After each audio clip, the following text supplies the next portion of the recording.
Hi guys! Welcome back to another video tutorial. For today's video is how to use ChatGPT for chatbot deployment.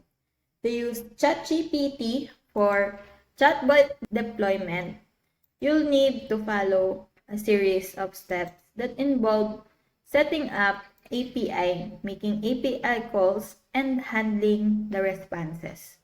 Here's a general outline of the process.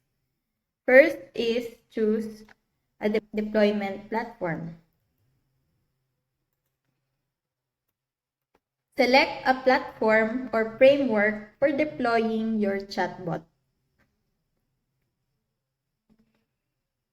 Next is set up an API.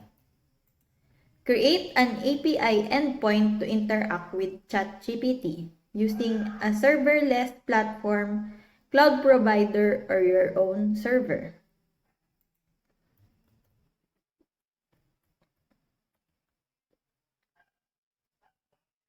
Next is authenticate and obtain API key. Follow the necessary steps to authenticate and obtain API key or credential. Next is make API calls. Use your preferred language or tool to send user message and receive responses via ChatGPT API.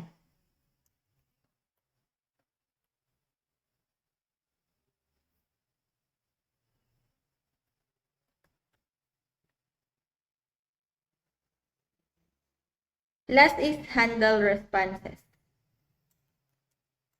Process and present the response received from the API in a meaningful way to the user. Remember to consult the documentation provided by API or your deployment platform for more specific instructions.